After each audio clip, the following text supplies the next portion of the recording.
Mas, pastor, muito pouco tempo para falar de dois. Isso é covardia. Covardia. Essas coisas não podem acontecer. Estou sentindo que eu estou correndo.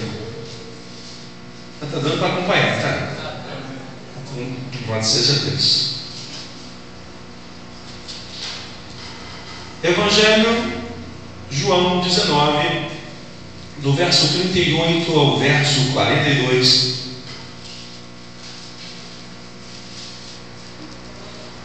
Antes da leitura, eu fiz a sinopse aqui sobre José de Arimateia, que era um membro do Sinédrio, que se tornou um discípulo de Jesus. E em todas as ocasiões que aparece o nome dele é só quando Cristo foi no seu sepultamento. Ele foi morto, e todos os evangelhos falam de José de Arimateia, que ajudou a tirar o corpo e permitiu que fosse sepultado num túmulo da sua propriedade, né? E era um jardim. O camarada tinha posses, dinheiro para trás de pau. Eu conversando com uma pessoa rica mesmo, ganha 400, 500 mil reais por mês. Ele falou que ele dormindo ganha dinheiro. Coisa bacana. E tem coisas que ele começa a conversar, e ele fala assim: isso aí é só dinheiro. E eu, é só dinheiro. Tu vai fazer o quê? Dinheiro de nada, é a mesma coisa. Tem coisas mais importantes do que dinheiro. E eu ouvindo, ele falou assim: olha, uma aliança de amizade, ela vale mais do que dinheiro. Uma amizade vale mais do que apenas dinheiro. Os princípios na vida de uma pessoa com dinheiro são diferentes dos nossos. Eu vejo ele abençoar, como já vi, ele doar uma casa como se tivesse pego e doado ali uma caneta, porque é só dinheiro. Eu falei: Senhor, esse dinheiro que eu preciso dele, mas cada um na sua.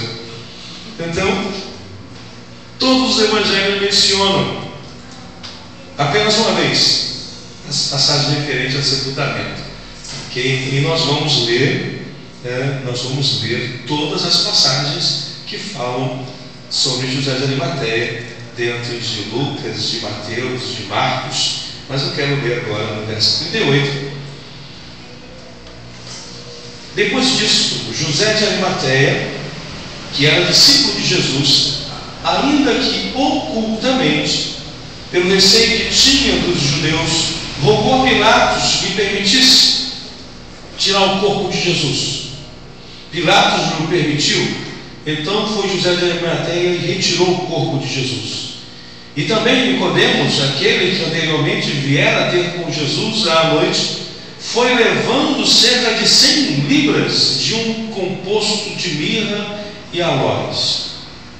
Tomaram, pois, o corpo de Jesus e envolveram em lençóis com os aromas, como é de uso entre os judeus na preparação para o sepulcro. No lugar onde Jesus fora crucificado havia um jardim, e neste um sepulcro novo, no qual ninguém tinha sido ainda posto. Ali, pois, por causa da preparação dos judeus e por estar perto o túmulo, depositaram o corpo de Jesus. Então, Arimateia era da cidade, ou melhor, José era da cidade de Arimateia, na Judéia. E eu quero que você abra lá em Lucas, no capítulo 23. Eu vou, como falei, correr com você. Lucas 23 fala de José, no verso 50.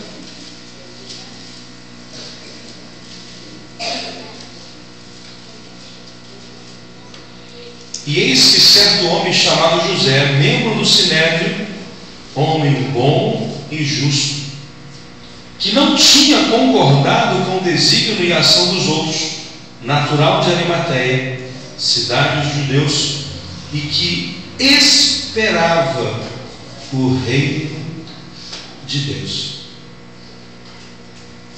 Você espera? Onde você tem depositado a sua esperança? ponto você crê nas promessas de Deus para a sua vida? Nós vimos que José de Arimateia, ele era um discípulo de Jesus, ele cria nas palavras do Senhor Jesus, mas no anonimato. Ele só se apresentou como tal e teve coragem para partir para cima quando foi para arrancar o corpo de Jesus, pedindo a Pilatos pelo fato de ele ser membro do Sinédrio. E nós vemos isso aqui. Eu quero mostrar para você que ele era influente. Ele era um líder judaico influente. Ele não está falando de qualquer um, não. José de Arimateia era um cara. E com a influência dele, vamos lá. Marcos 15. Marcos, capítulo 15.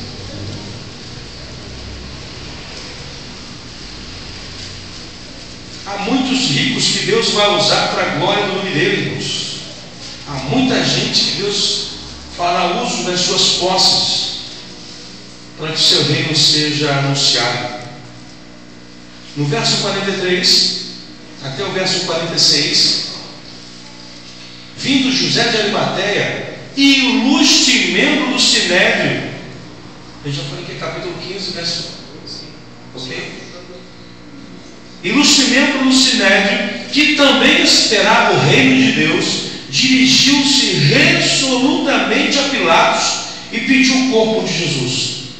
Mas Pilatos admirou-se de que ele já tivesse morrido, e tendo chamado o centurião, perguntou-lhe se havia muito que morrera. Após certificar-se pela informação do comandante, cedeu o corpo a José.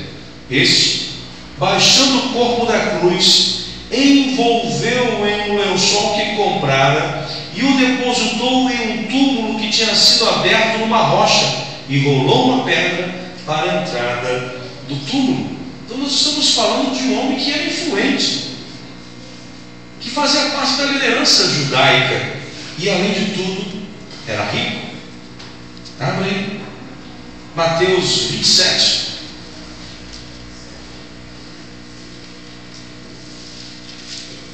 Mateus 27.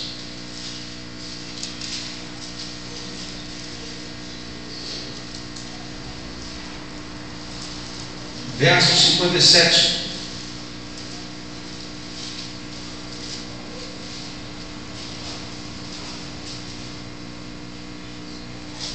Caindo a tarde, veio um homem rico de Arimateia, chamado José, que era também discípulo de Jesus. Então nós estamos falando de um homem influente, com dinheiro, que estava no anonimato. Depois da morte ele vai e se apresenta de maneira resoluta e pede o corpo do Senhor. Eu quero o corpo para poder sepultar. Não é qualquer um que faria isso. Então ele colocou o prestígio dele em jogo. E nós veremos muita, e você verá, Deus vai levantar muitas pessoas de posses ricas, que elas vão querer a salvação em Cristo Jesus. Elas vão querer o reino de Deus para a vida delas, porque dinheiro é nada. Você não vai falar de prosperidade para quem é próspero. Você não vai falar para que ele possa adquirir casas, apartamentos, porque ele tem mansões. Mas você fala da salvação em Cristo Jesus, e eles receberão para a glória do nome do Senhor, e eles serão canal de bênção para a igreja, como José de Arimateia não fora. Só que nós precisamos colocar diante de Deus, porque ser generoso, ser uma pessoa que tem o coração aberto, deixa-se usar por Deus, é maravilhoso, irmãos. E José de Arimateia, ele tinha essa ousadia de ser generoso. Mas tudo isso também é promessa de Deus, para que um homem rico pegasse o corpo do Senhor e sepultasse no local separado. Lá em Isaías, vamos lá, capítulo 53. Isaías 53.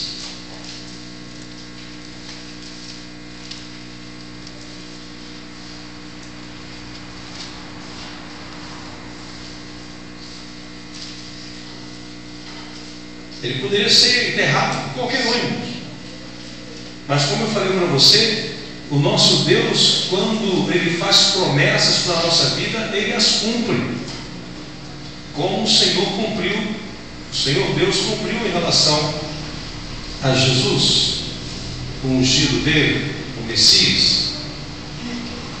53, do verso 1 até o verso 9, eu leio: quem creu em nossa pregação? E a quem foi revelado o braço do Senhor? Porque foi subindo como renovo perante ele, e como raízes de uma terra seca, não tinha aparência nem formosura. Olhámo-lo, mas nenhuma beleza havia que nos agradasse. Era desprezado e o mais rejeitado entre os homens, homem de dores, que sabe o que é padecer. E como um de quem os homens escondem o rosto, era desprezado, e dele não fizemos caso. Certamente ele tomou sobre si as nossas enfermidades e as nossas dores levou sobre si. E nós o reputávamos por aflito, ferido de Deus e oprimido. Mas ele foi traspassado pelas nossas transgressões e moído pelas nossas iniquidades. O castigo que nos traz a paz estava sobre ele, e pelas suas pisaduras fomos sarados.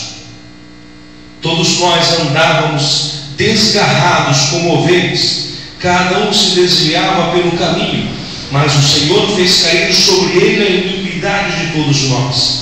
Ele foi oprimido e humilhado, mas não abriu a boca. Como o cordeiro foi levado ao matadouro, e como ovelha muda perante os seus tosqueadores, ele não abriu a boca. Por juízo o opressor foi arrebatado, e de sua linhagem quem dela cogitou?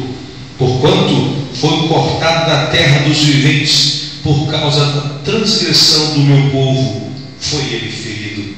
Designaram-lhe a sepultura com os perversos, mas com o rico esteve na sua morte, posto que nunca fez injustiça, nem dolo algum se achou em sua boca.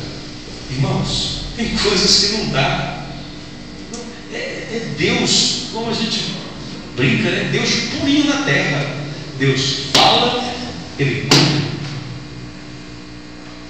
Foi lá, bandido do lado, do outro, e o Senhor, tudo para ser sepultado junto com os bandidos. E Deus usa um homem rico, influente,